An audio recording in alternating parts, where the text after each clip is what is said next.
Shalom para todos. Com a ajuda do Eterno nós vamos estudar mais uma Parashá. E dessa vez nós vamos estudar a Parashá Vaikra, que é a 24ª porção da Torá.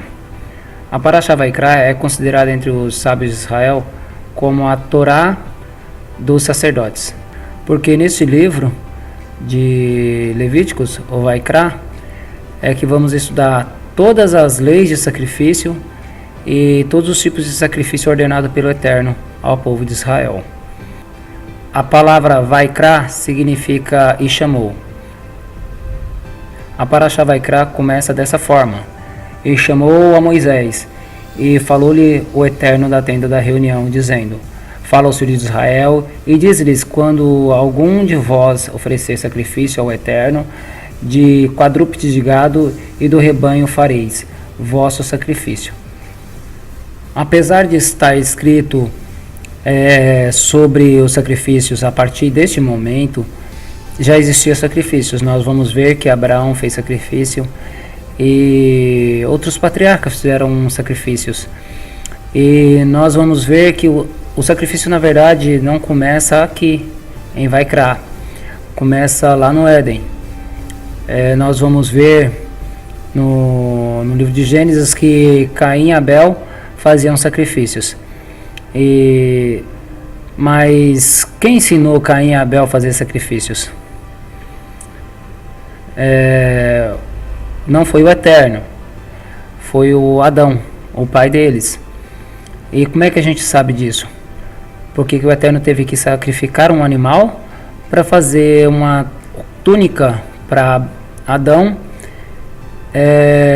para que Adão se cobrisse. Mas essa túnica pode ser representada como uma roupa natural, como pode ser também representada como uma expiação. Vou explicar melhor isso. O Eterno falou para Adão que se ele pecasse, certamente ele morreria. E o Adão, no dia que pecou, ele não morreu. Muitos vão dizer que não viveu Adão 1000 anos depois do pecado dele, porque Adão viveu 930 anos. E 1000 anos para o Eterno é como se fosse um dia como 1000 anos e etc. Sim, também é verdade. Só que o Adão não morreu no mesmo dia daquele pôr do sol. O Adão, ele continuou vivo, e porque o Eterno o cobriu. Assim está escrito que o Eterno o cobriu, colocou roupa sobre ele, cobriu ele e a Havá, Eva, sua esposa. Então, e nós vamos ler nos apócrifos, que muitos desprezam, nós vamos ler que o Adão, ele todo final da tarde, ele fazia sacrifícios ao Eterno. Isso está no livro do apócrifo de Melquisedeque, e fala lá no apócrifo que todo final da tarde o Adão fazia sacrifícios ao Eterno, e o Eterno descia numa coluna de fogo como se fosse o sol ao tardecer, lá pelas 7, 8 horas da noite, e o Eterno recebia aquele sacrifício e ficava muitas horas da noite como se fosse de dia, como se fosse o sol, todo claro o tempo em vez de estar escuro, porque o Eterno recebia o sacrifício de Adão.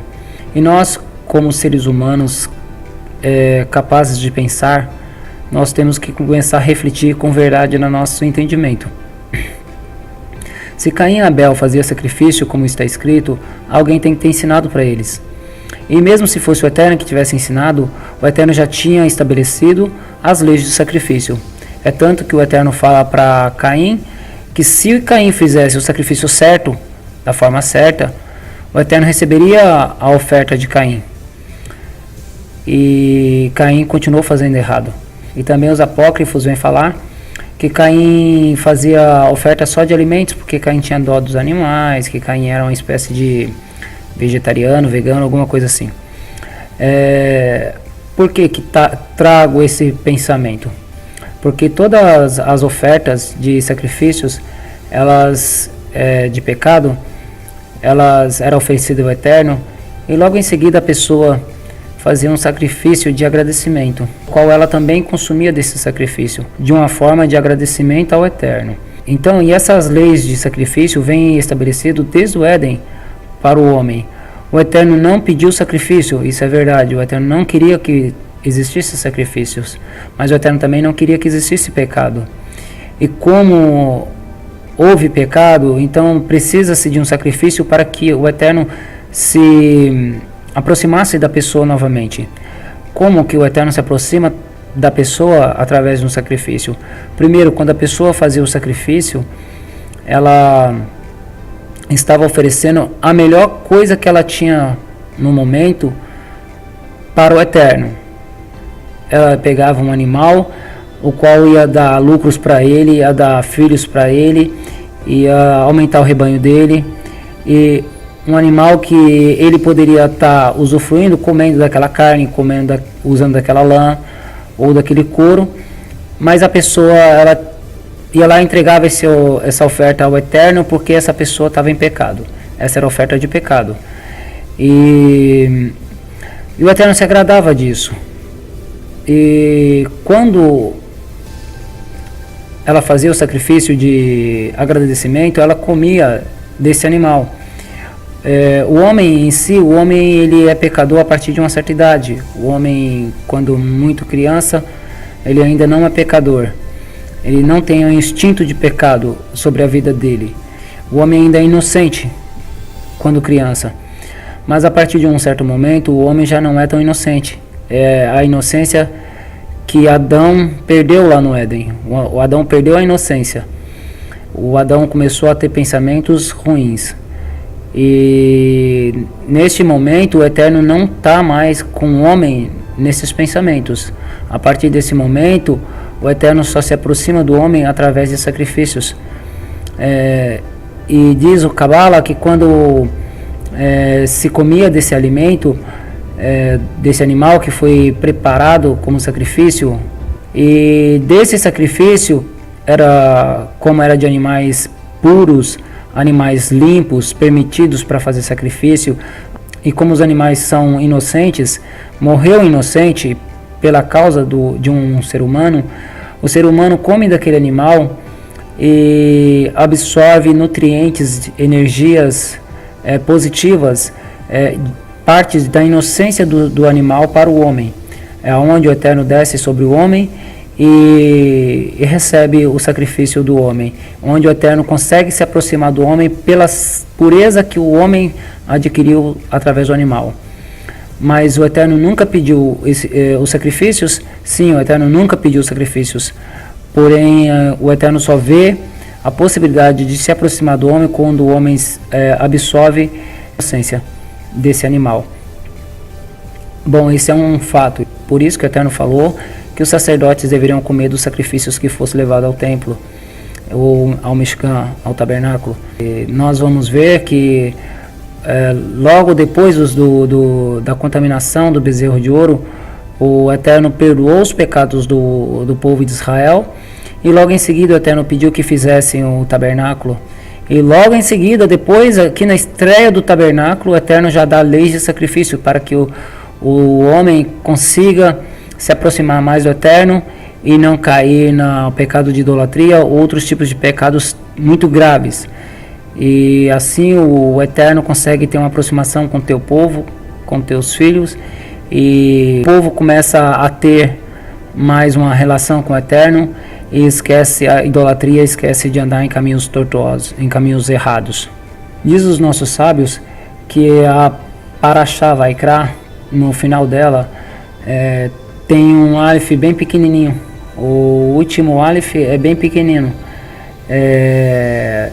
Diz os nossos sábios que esse Aleph é pequeno porque a Parashá Vaikra, ela tem que ser ensinada primeiro, como primeira Parashá para as crianças. Por quê? Porque que as crianças são inocentes. As crianças têm um nível de inocência muito grande e uma aproximação com o Eterno muito grande. E quando ela estuda a Parashá, em vez de ela estudar a Bereshit, que é Gênesis, ela começa por Levítico, que é Vaikra, que é uma Parashá muito difícil. O livro de Vaikra é muito difícil de se estudar, muito difícil de se entender, porque não temos hoje também o Beit HaMikdash, não temos o serviço sacerdotal no templo, enfim. Então fica mais difícil ainda ensinar a pessoa e não ter prática.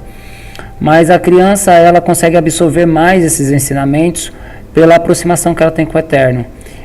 Pelo nível de inocência dela, ela consegue estudar para achar a porção e até mesmo o livro de Vaikra, e consegue absorver o que realmente está escrito nesse livro.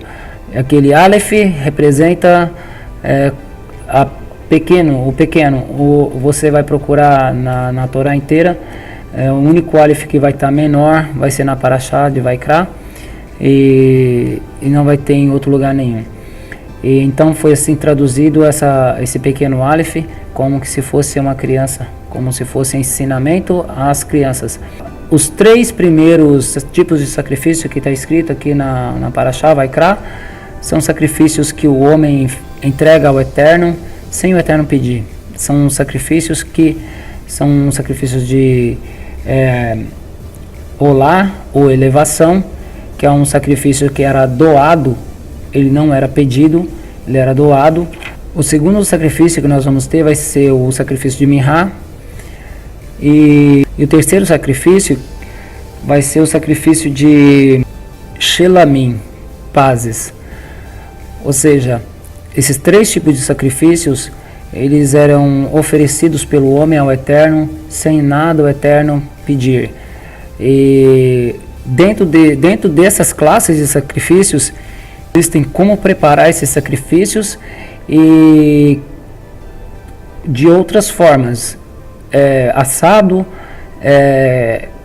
cozido e grelhado no altar.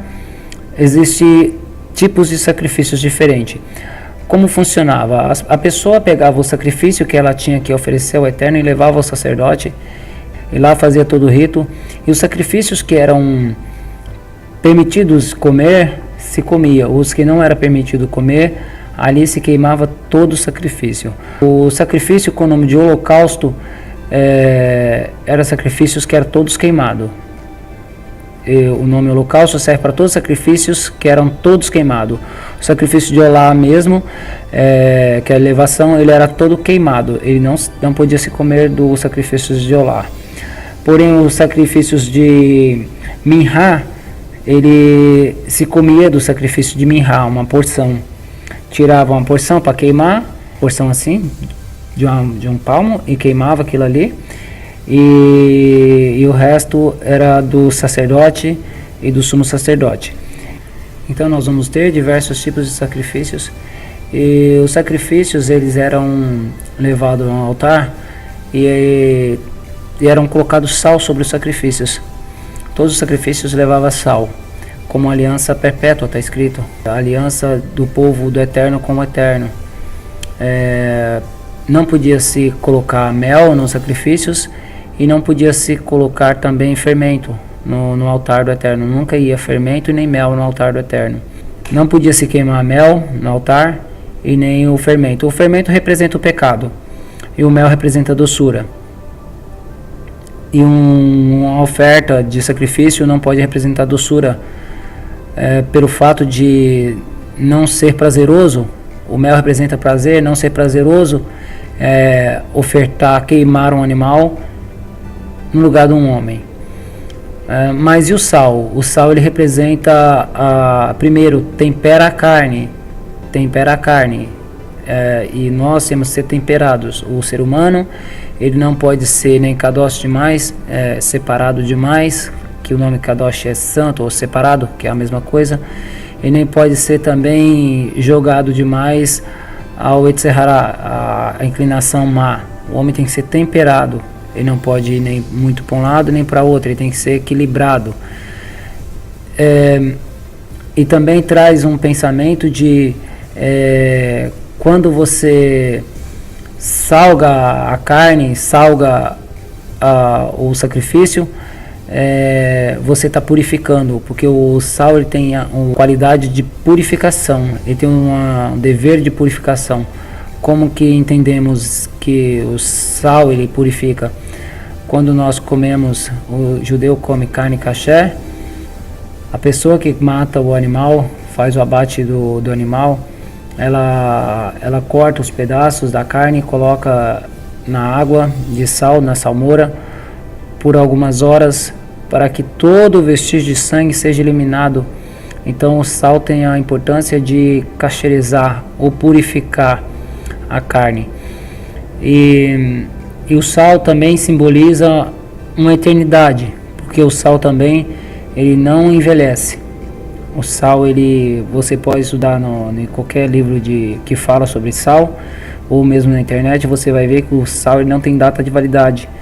É tanto que o sal existe desde quando? Desde quando existe o mundo. E o sal ele não apodrece, ele não estraga. Você colocando ele, tendo ele no local certo, ele nunca vai estragar. Então o sal tem essa função também de trazer no entendimento como aquela carne, aquele animal que você está comendo é um animal que era inocente porque você matou ele. Então você está temperando ele, você tem que ser temperado e inocente eternamente, para sempre. E é isso o desejo do Eterno. E parece que o livro de Levítico vem induzir a gente a fazer sacrifícios, mas o Eterno ele não se agrada do sacrifício, porque uma hora o sacrifício pode ser nós mesmos. Mas parece uma besteira o que eu estou falando. Mas nós vamos ver no livro de 1 Samuel, capítulo 15, no versículo 22, assim está escrito: agrada-se mais o Eterno com holocausto e sacrifício do que com a obediência à sua Torá? De modo algum, a obediência é melhor do que o sacrifício. E aqui Samuel estava falando literalmente do sacrifício que o rei Saul foi fazer, e estava com pressa Saul de fazer o sacrifício, mas o Eterno quer obediência à Torá, à sua palavra. Mas o que acontece? O Eterno ele viu a desobediência de Saul por muitas vezes, e sacrificou o próprio trono de Saul.